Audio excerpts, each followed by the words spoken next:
airing on OffTheHookSports.com, your home for real news, real opinions, and what really matters about Tennessee athletics. The Off the Hook podcast at OffTheHookSports.com or Facebook, YouTube, Twitter, or wherever you go for your favorite podcasts. Apple Podcasts, Spotify, Stitcher, Google Play, TuneIn, iHeart. Like, share, follow, subscribe. Off the Hook with Dave Hooker starts now.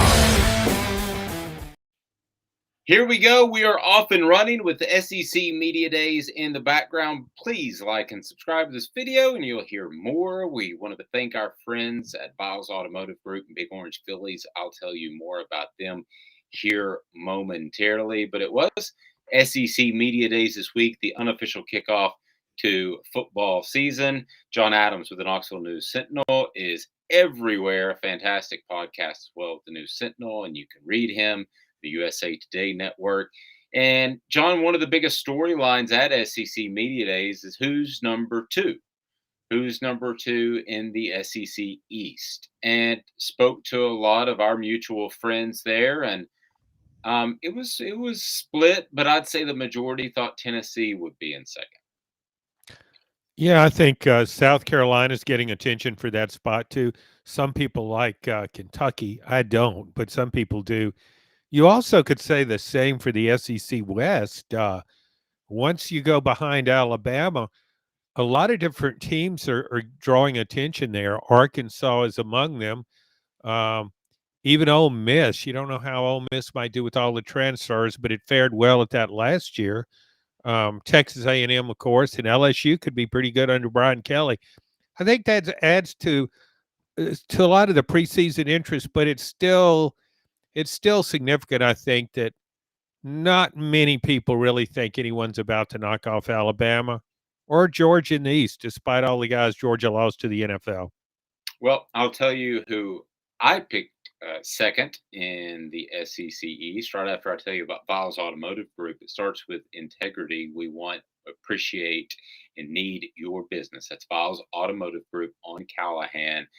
It's integrity, guys, I'm telling you. And they've got the selection, they've got the service department to take care of your ride. So I went with Tennessee number two in the SEC East. John, where are you predicting Tennessee in the East? Well, great minds think alike, so I'll have Tennessee second also. I just think Tennessee has so much offense. To average 39.3 points per game last year with a pretty average-looking cast of players. Some of those guys were better than I thought they would because I'd seen them during the Jeremy Pruitt regime, and shockingly, they didn't fare so well. But I just think I like Tennessee, and then I like South Carolina. I think South Carolina's helped itself immensely in the transfer portal. Think about this. South Carolina last year rotated 4 quarterbacks, including one guy just plucked off its coaching staff, a graduate assistant coach, and they made him a quarterback. So now it goes from that to Spencer Rattler, who I think, strangely enough, is underrated. He's completed 70% of his passes at Oklahoma in 2 seasons. And just because the last season didn't go so well, it was as though he's damaged goods now. But they've got the receivers, and I think one of the best games of this year, of this season, could be Tennessee at South Carolina. I think you might need 45 points to win that game. Yeah, I think so too. And speaking of scoring a lot of points, I look at Tennessee, and I stood next to Cedric Tillman. It was my first time standing next to him. Well, he's every bit 6'3", if not 6'4", maybe even a little above that. And given his speed, seeing him in person, I'm curious where you rank him among the best receivers in the SEC.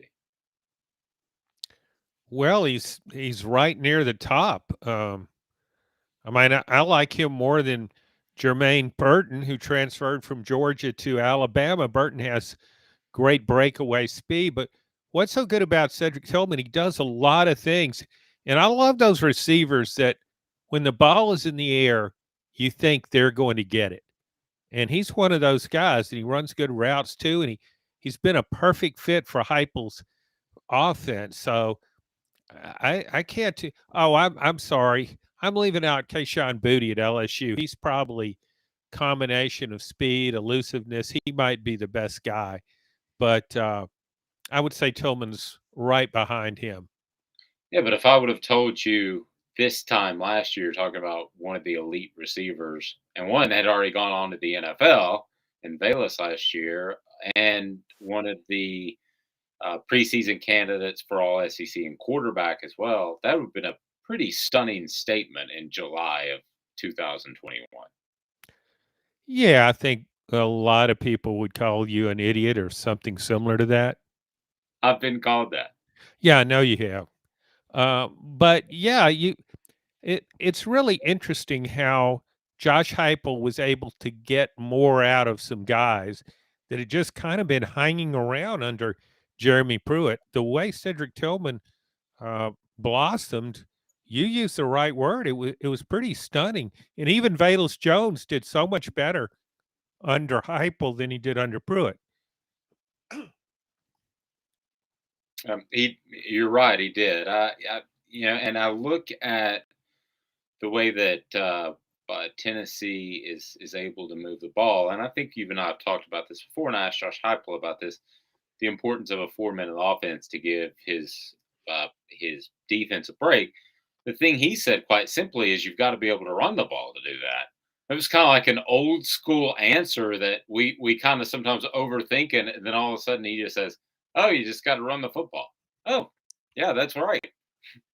Most of his teams have been able to do that, and I didn't think he had a great running back core going into last season at all, and it performed much better than I thought it would.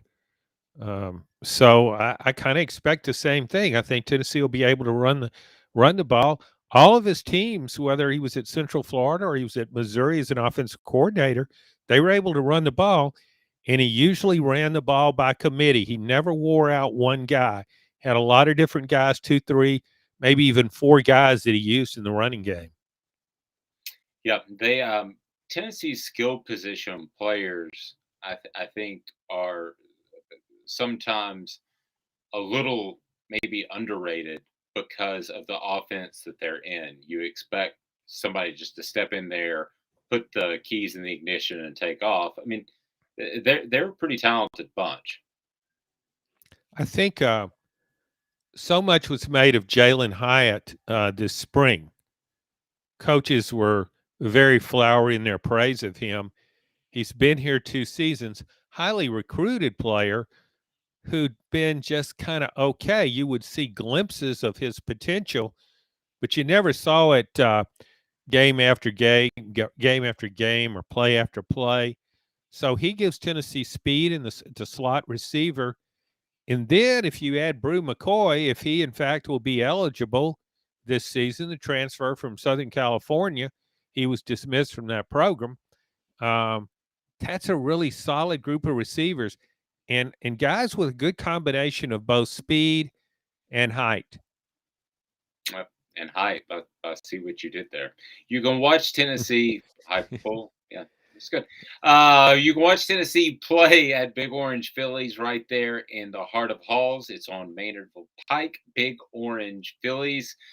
And Big Orange Phillies has fantastic food if you're looking for something hot or cold. If you're looking for something to do, they've got billiards, they've got darts, they've got karaoke, they've got it all at Big Orange Phillies. Great place in North Knoxville. So, John, as far as second, as we play second fiddle to no one, second in the West was difficult too. When I actually sat down to do it, I thought, man, the East is the challenging one, but really the West was pretty challenging too. I went with A&M, but I didn't feel great about it. I went with A&M too. I just think it's the more solid choice, and I think what could happen with A&M's great recruiting class, I think there are a number of those guys that will contribute and really bolster the depth chart. I think they could really help A&M down a tough stretch in the SEC West there at the end of the season. I think that could make a difference. Um, I like Max Johnson, the LSU transfer at quarterback. I think he'll be the guy there. He's a very accurate passer. He plays well under duress, and he got plenty of practice at that at LSU, playing under duress. I mean, it seemed to me he was always scrambling for his life when he let a pass loose. So I like the Aggies there, but there are other teams. I might put Arkansas there if not for its schedule. That is a really difficult schedule. And when you play in the SEC West, why in the world would you play at BYU, a top 20 team with 20 starters returning? Why would you play against Cincinnati? And why would you play even Liberty? I mean, Liberty's been pretty good the last few years under Hugh Freeze. So that to me is a really strenuous schedule. And I don't think Arkansas can win at BYU. So I think that schedule will take its toll. It might be, if not for the schedule, it might be the best pick. But then I look at Ole Miss and Mississippi State. Ole Miss really helped itself with transfers, and Mississippi State's one of the most experienced teams in the country and has a proven quarterback in Will Rogers. So there are a lot of ways to go in the West, and I think Brian Kelly will make LSU better immediately. I think I just think that was a different Ed Orgeron. I think was just kind of mailing it in there at the end. And I think LSU has a lot more talent than it showed last season. No, I would agree with that. Bryan Harsin was at SEC Media Days, and he had one very large officer that was escorting him, and another one that looked like an undercover officer, or at least a person that wanted to look like an undercover officer. Nevertheless, I think he's obviously the coach that's on the hottest seat headed into this season. I doubt seriously he'll be there at Auburn in 2023, but the coach most likely to not be at his job and at SEC Media Days in 2023, not named Bryan Harsin, is. Whoa, that's a tough one because usually you go into an SEC season and there's several guys you think, man, if things don't go right early on, this guy could be in big trouble. I don't think anybody saw what happened to Dan Mullen at Florida last year coming. No.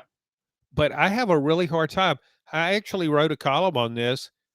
Who would be the next most likely guy on the hot seat? And I settled on Eli or Elia Drinkowitz, whatever you want to call him, at Missouri.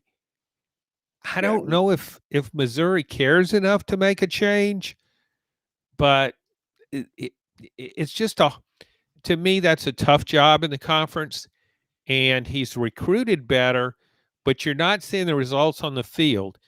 And losing that bowl game to Army in the last minute is one of those things that kind of sticks with the coach.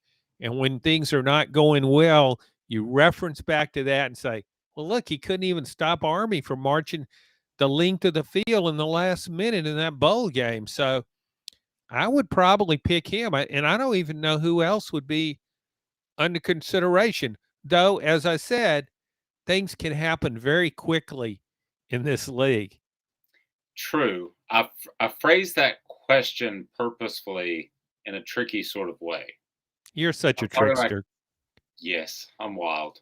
Oh, crazy. Yeah. So, what about coaches that might not be there for their own choice? I would give you the. Would you take Nick Saban or Lane Kiffin? I wouldn't take either one of those guys. Nick Saban will be there. He's not going anywhere. Been told. Okay, so you think you wouldn't take Lane Kiffin? No, because I don't. Lane Kiffin couldn't get any love elsewhere last year, coming off a historic season at Ole Miss. Yeah, I think he has that itch for sure, but the question is, will another job come open? You mentioned Saban. We could say this every year, and eventually we'd be right. This is the year that he's going to retire. Eventually, we would be correct. However, I've heard some things and just enough chatter that makes this year feel a little bit different. I'm not sure that he will. I think the 2025 game at West Virginia, where he's from, would be a pretty neat way to go out if he wanted to do that. I will stand firmly by this though. Whenever he retires, there's not going to be some farewell tour. It's going to be press conference called about 2 weeks after the season, and he's done. Done. Yeah, I think a lot of fans would like to see a good riddance tour. I mean, a lot of people that's a dream. Nick Saban leaving would be a dream come true. It completely would alter the SEC landscape. But listening to him at SEC media days, and I know coaches can say anything, and he's certainly good at that. But if you look at his career and look what he does, he's not a guy with any hobbies. He's in really good shape for his age. What's he going to do? You know, he's still, I think his favorite thing is to get out there on the practice field and work with the DBs. That was the position he coached when he started out. So I just think he still likes this, not just because he says he does, but I just don't know why he would want to leave right now. To me, the only thing would be if a health issue came up. That to me would might cause him to leave. Yeah, I guess that certainly could cause him to leave. Obviously, I don't know what he would do when he retires. Um, I wonder how many teams and how many fan bases, let's say, in the SEC would say, "Okay, I'll take a losing season if Nick Saban retires." Now that is today's tough question, so to speak. Brought to you by Viles Automotive Group, right there on Callahan. Viles Automotive Group will take care of you because they are all about integrity. How many teams would how many fan bases would say losing season, Nick Saban retires? Auburn definitely. Georgia wouldn't tolerate a losing season. Neither would A&M at this juncture, though their Correct. fans would love to see him depart.